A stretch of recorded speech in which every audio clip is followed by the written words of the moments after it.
بسم اللہ الرحمن الرحیم۔ شروع اللہ کے نام سے جو بڑا مہربان نہایت رحم والا ہے۔ Welcome to the Zee voice. اور متروں، بیلا 7 قدم تھا یاپنوں کا، اٹھتے بیٹھتے ہر وقت کا گریا تھا کہ 3 ماہ بعد ایک دن نایاب قبرستان میں قبر کھود رہے تھے۔ نیزا پاس زمین پر لیٹا باتوں میں لگا تھا۔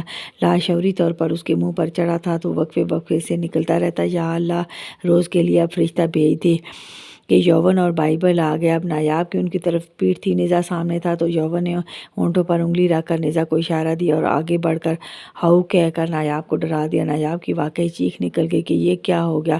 کدال ہاتھ سے گری اور وہ اس کدال پر گر گئے تو کدال کا نوکدار حصہ ٹانگ کے جوڑ سے ذرا نیچے کھب گیا، خون ابل پڑا۔ نیزا نے چونک کر دیکھا اور بت بنا دیکھتا رہ گیا۔ وہ 15 سالوں سے ساتھ تھے اور آج پہلی بار جیسے نیزا کی نایاب کے جسم پر نظر پڑی ہو، اس کی نگاہیں نایاب کے انڈر ایریے پر پھسل گئیں۔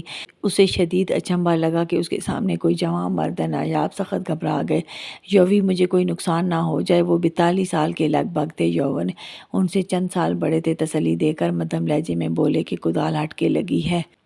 کدال کھینچ کر نکال لی گئی، مگر یوون بھی ہاتھ آگے کرتے جھجکتے تھے۔ جلدی سے نایاب کو کپڑے کا گولا بنا کے دیا کہ زخم پر رکھ کر دبائے، خون تیزی سے نکل رہا ہے۔ بائبل نے نایاب کے کہنے پر رات شام کو فون کر دیا۔ نیزا خاموشی سے آ گیا اور ہیلی کاپٹر میں بیٹھا اور بنارس گیا تو میری ڈیوٹی پر تھی۔ نیزا کچھ نہ بولا۔ خیریت ہے؟ وہ گھبرا سی گئی۔ نیزا کو بٹھایا اور خود بھی پاس بیٹھ گئی تو نیزا نے میری کے لیگ کے جوڑ کو اندرونی سائڈ سے پکڑ لیا۔ اس نے آج تک میری کے انڈر ایریے میں نہ چھوا تھا، باقی ہر جگہ سے پکڑتا اور دباتا رہتا تھا۔ میری سوالیہ نشان بنی تھی۔ روز سر نایاب کو یہاں اس جگہ پہ کدال لگ گئی ہے، وہ بولا تو میری دھڑک کر اسے لپٹ گئی۔ میرے نیزا، میرے واحد وارث، اس کے منہ سے نکلا تو نیزا نے اسے بری طرح باہوں میں کس لیا۔ نیزا، کیا تم نے کوئی فیصلہ کر لیا ہے؟ وہ ہول کھا کر بولی۔ مجھے معاف کر دینا۔ روز میں راج کو اپنا نام نہیں دے سکا۔ میں حکم و تعمیل اور تمہارے لیے سر نایاب سے بڑھ کر مجھے کوئی نہیں ملی۔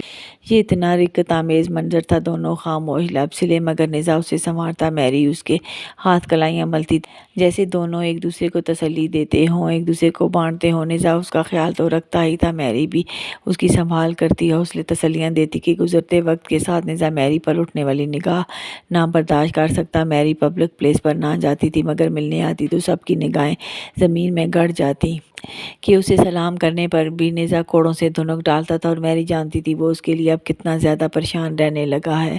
دونوں بیٹھے ہوتے تو بیلا کلکاریاں مار کر متوجہ کرتا تو نیزا چند ماہ کے بیلا کو بھی مار مار کے دھنک ڈالتا کہ کیوں آواز نکالی ہے، تو بیلا جو بھی بیٹھ بھی نہ سکتا تھا سمجھ گیا کہ یہ اماں نماز کی طرح معتبر ہے کہ بیلا اذان کی آواز پر فوراً سمجھ جاتا اب نماز کا وقت ہوا ہے۔ نماز کے وقت گھر میں افراتفری مچ جاتی تھی۔ میری اور نیزا میں پھر مزید 2 دن کوئی بات نہ ہوئی۔ کمل بھی ہو گیا تھا۔ نایاب ہاسپٹل تھے، نیزا دیکھنے نہ گیا تھا۔ میری اور نیزا فارن جا رہے تھے۔ نیزا تیار نہ ہوا تو میری خاموشی سے خود ہی چلی گئی۔ نایاب حیدرآباد آ گئے تھے، مگر نیزا سے نہ کہا کہ آئے نہیں ہاسپٹل۔ نیزا کا منہ ٹھیک نہیں تھا کہ ریڈار سے اطلاع ملی میری کلیئرنس نہیں دے رہی۔ وطن رائے نایاب پر بگڑنے لگے۔ وہ باغی لڑکی، ہمیں بھی جواب دینا ہوتا ہے، ہم بھی بارڈر کراس کریں گے تو کلیئرنس ہمیں بھی دینا، ذرا سا انفارم کرنے سے اسے موت آتی ہے۔ نایاب نے نیزا سے کہا کہ جو اسے سمجھاؤ کہ کلیئرنس دے۔ نیزا سنی انسنی کر کے چہرے پر کونی رکھے لیٹا رہا۔ نایاب کچھ نہ بولے کہ نیزا بہت الجھا ہوا تھا۔ وہ خود گئے تو میری سیفٹی بلاک توڑ کر نکل گئی تھی، مگر نایاب نے ایرانی بارڈر پر گیس فائر کر کے اتار لی اور وہ بے ہوش تھی تو اس کا نقاب اتارا اور اٹھا کر اپنے ہیلی کاپٹر میں ڈالا۔ پرواز کی ہی تھی کہ وہ ہوش میں آ گئی۔ خود کو بے نقاب دے کر میری کو آگ لگی۔ اور متروں، یہ میری کا آخری امتحان تھا جو نیزا نے لیا تھا۔ نیزا اسے اشارہ دے چکا تھا، مگر وہ کندن تھی اور نیزا نے اس کی سنبھال میں اس کی حرمت کا خیال رکھا تھا، اور یہ اس کے لیے بے حرمتی تھی کہ غیر مرد نے اٹھا کر طیارے میں ڈالا تھا۔ اس نے نفرت سے انہیں تکا۔ وہ کچھ فاصلے پر تھی اور نایاب ماہر تربیت یافتہ تھے، سمجھ گئے کہ وہ پائلٹ سیٹ چھوڑ کر اپنا دفاع کرتے میری کو نہیں روک سکتے تھے۔ میری کے ہاتھ میں پسٹل چمکا کہ نایاب نے فوراً اپنی سانس پلٹ لی۔ گولی سیدھی دل میں لگی۔ میری نے لات مار کر کھڑکی سے نیچے پھینک دیا۔ وہ شیشہ توڑتے بلندی سے نیچے گر گئے۔ جلد میری اپنے طیارے میں سوار نکل گئی اور نیزا کو اطلاع ملی تو اس کے لبوں پر مسکان تیر گئی اور منہ سے چومنے کی آواز نکل گئی۔ میری روز، میرے بچے، میری ویرا، میرا اجول، تم پر قربان، تمہاری حرمت پر سلامتی ہو، تمہارے کمار پر سلامتی ہو۔ وہ ہاسپٹل پہنچا تو بھائی دیواروں سے سر مارتے تھے، رادھے شام بھی بدآواز تڑپتے تھے۔ نایاب کی کئی ہڈیاں ٹوٹ گئی تھیں اور وہ بالکل بے جان تھے۔ سمرین نایاب پر جھکی تھی، پھر تیزی سے رادھے شام کو اندر بلایا اور کہا، انہوں نے سانس پلٹی، آپ کاشن بھیجیں۔ رادھے شام ہوا سلامت رکھتے کاشن بھیجنے لگے، جسے جلد نایاب نے وصول کر لیا۔ وہ جان سے بچ گئے تھے۔ نیزا آیا، پاس لیٹا۔ نایاب مسکرایا، ٹھیک ہو سونا؟ اب تو بہت ٹھیک ہوں سر۔ دلاویز نیزا کلول کرنے لگا۔ نایاب کو اس پر بہت پیار آتا تھا اور وہ اس کی خوشی کی خاطر ہر ہیلا کرتے تھے۔ سر، نیزا نے بلایا۔ جی کرے سر، صدقے جائے سر۔ شدید زخمی حالت میں بھی وہ نیزا کی دلجوئی کرتے تھے۔ میں نے فیصلہ کیا ہے، میں روز اور آپ کی شادی کر دوں گا، نیزا نے کہا۔ نایاب کو اچھو لگ گیا تھا۔ نیزا گلاس میں انگلیاں ڈبو کر ان کے منہ میں قطرے ٹپکانے لگا۔ آپ نے جواب نہیں دیا۔ نیزا گردن ملنے لگا کہ ان کی حالت بگڑ رہی تھی۔ تم حکم دو، میری مجال ہے انکار کی، وہ بمشکل بولے۔ نیزا جھک کر چومنے لگا۔ فرشتہ سامنے تھا، ہمیں دکھائی نہ دیتا۔ شکر ہے پروڈکشن کے افتتاح پر مجھے خیال آ گیا کہ دعائیں کرتے ہیں۔ دیکھا، دعاؤں سے فرشتہ دکھائی دینے لگا۔ نیزا مگن بولتا تھا۔ تھوڑی دیر میں نایاب رادھے شام کو بتاتے تھے کہ بات آگ کی طرح خاندان بھر میں پھیل گئی۔ نندا جی اور وطن نارائن نیزا کے پاس آئے۔ کیا یہ درست ہے جو نایاب نے کہا ہے؟ نندا نے پوچھا۔ جی ماتا جی، ہر کام کا وقت مقرر ہوتا ہے، ورنہ آج سے 12 سال پہلے جب روز 18 سال کی ہوئی تھی تو تب انڈیا بھر میں منادی کروائی گئی تھی۔ تب تک سر نایاب لیگلی گورکن بنائے جا چکے تھے اور ان کی شادی کی کوشش ترک کر دی گئی تھی۔ اس وقت کسی کے دل میں خیال نہیں آیا کہ سر نایاب سے شادی کر دیتے ہیں۔ وطن نارائن نے بڑھ کر نیزا کو سینے سے لگا لیا۔ جیتے رہو، واقعی جتنا تم نے کم عرصے میں سروائیو کیا ہے ہم پوری زندگی نہ کر سکے، اور ہمیں بھی حیرت ہے کہ دونوں کا کیسے جوڑ بن گیا۔ میری واپس آ گئی تھی تو نیزا نے اسے فوراً بتایا کہ میں نے رشتہ طے کر دیا ہے۔ وہ ملوانے لے گیا۔ وہ بیساکھی پر چلتے تھے۔ گھر آ کر وہ ہلا گلا کیا کہ پونا جمع ہو گیا۔ نیزا نے وطن نارائن کو کہلوا بھیجا کہ باقاعدہ میرے پاس نفری بھیج کر دعا خیر۔ وہ فوراً جوڑا تاج سمیت اور بارات لے آیا اور دھوم دھام سے دعا خیر ہو گئی۔ وطن نارائن نے نیزا سے مہر پوچھا۔ نیزا نے کہا، تاج دین قصبے میں مینشن بنا کے دیں۔ وطن نارائن نے فوراً حامی بھری۔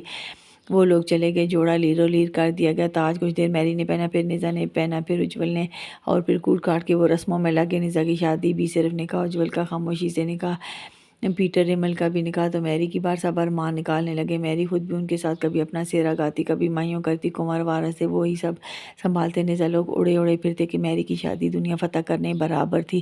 ڈیڈ سارے کھسکے ہوئے ہیں، چیخو پکار، ناچ گانا۔ نیزا میری کو سواگ رات کی پریکٹس کراتا ہے، انگلش ڈانس، میوزک میں گیا تو مجھے مار کے نکالا۔ خود رسمیں کرتے ہیں دن رات یوون۔ وطن نارائن کو بتاتے تھے، وہ ہنسنے لگے۔ واقعی یہ رابیل تو بڑا سات قدم ہے۔ اس کی پیدائش کے بعد سے نیزا کو غمگین ہوتے کم ہی دیکھا ہے، تو یہ نایاب بھائی ان کے ساتھ گزارا کر لیں گے۔ یوون نے بیڈ پر لیٹے نایاب کو دیکھ کر کہا۔ وہ منہ پر کمبل ڈال لیتے ہیں۔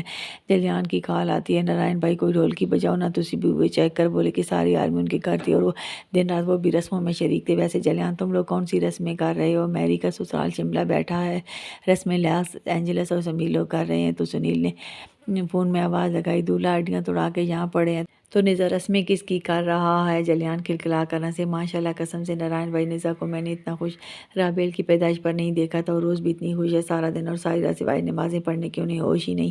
کبھی کوئی میوزک چل رہا ہے، کبھی کوئی سیرا گایا جا رہا ہے، کبھی گود بھرائی جا رہی ہے۔ رابیل اور کمل جو خوش ہیں ان کے گلے ملنے پڑتے ہیں، کتنی کلکاریاں مارتے ہیں کہ گلے بیٹھ جاتے ہیں ان کے۔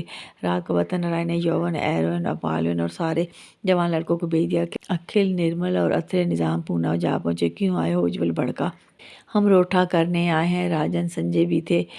میرے کلیجے کے ٹکڑے، ہارٹ اٹیک ہوتا ہے کہیں۔ اکھل اور نرمل نے نیزا کو باہوں میں دبوچ لیا کہ نیزا اتنا خوش تھا کہ خوشی اسے جیسے سنبھالی نہ جا رہی تھی۔ سمیر، وکٹر، لوگ سارے فارنر نیزا پر چھاؤں کیے تنے تھے۔ دوسرا کنور جنہوں نے نیزا کو چوم چوم کر نہال کیا ہوا تھا اور اس پر فدا ہوتے واری واری جاتے۔ تیسرے جی ایم لوگ، وہ گھر کے بہت افراد تھے اور رٹے کٹے، نڈر بے دھڑک نیزا کے آگے پیچھے چٹانیں بن کے کھڑے تھے۔ نیزا نے کوئی تیاری نہ کی، وہ صرف خوشی میں سب کے ساتھ مگن تھا۔ نیزا نے بہت منایا تھا، اس کا بہت جمع تھا۔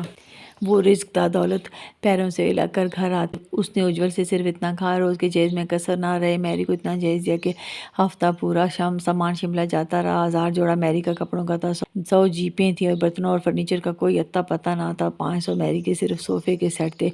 اس کا سامان قصر پالن اور قصر سلطانی میں سما گیا، جہاں پہلے ویرا کا سامان کھپ گیا تھا۔ ویرا کا بھی اتنا جہیز تھا کہ سیکیورٹی کے سارے ممبران نے بانٹ لیا۔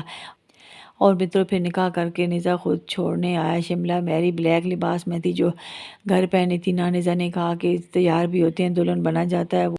وہ اسے ایک لمحے کے لیے خود سے اوجھل نہ کرتا تھا۔ نیزا نے اسے بیڈ پر بٹھایا تو الگ کرتے میری کی وہ حالت ہوئی جیسے کانٹوں پر چادر پڑی ہو تو اسے کھینچا جائے۔ نیزا کا دھڑکتا دل میری کے دل کے ساتھ لگا، بری طرح دھڑکتا تھا۔ جلیان انہیں سنبھالو، دونوں کو اٹیک ہو جائے گا، وطن نارائن بے بسی سے بار بار کہتے۔ جلیان سے بھی وہ سنبھل نہ رہے تھے۔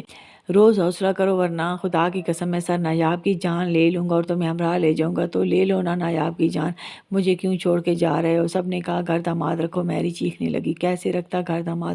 جتنی تم عزیز ہو، سر بھی مجھے اتنے ہی پیارے ہیں، ان کی حرمت بھی مجھے افضل ہے، وہ میری تعمیل ہیں، پر اس گھرے رتن کو غیرت آ گئی کہ انہیں کہوں گھر داماد رہیں۔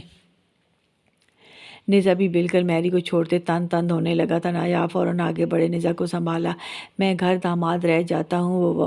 وہ وفا کی آخر تھے، نیزا برداشت نہ کر سکا، ان سے لپٹ گیا۔ اجول رمل بو نے میری کو جلدی سمجھانا شروع کر دیا کہ خود کو سنبھالنا ہوگا، نیزا کا بی پی ہائی ہو رہا ہے۔ سمیر باپو سنبھال کے نیزا کو گھر لے آئے، وہ اتنا رویا اسے سنبھالنا مشکل ہو گیا تھا۔ مجھے باپو جی نے آ کر کے اتنا کمزور کر دیا کہ مجھ سے اب چھوٹے سے ایک پرندے کی جدائی برداشت نہیں ہوتی۔ متروں، نیزا کی منڈیر پر کوئی پرندہ بیٹھ جاتا تو دوسرے دن نیزا نہ دیکھتا تو اسے تلاش کرنے چکر چڑھ جاتا۔ چلو اچھا ہوا میری کی شادی ہو گئی۔ سامعین، اگر آپ کو یہ ویڈیو پسند آئی ہو تو ہمارے چینل کو ضرور سبسکرائب کریں۔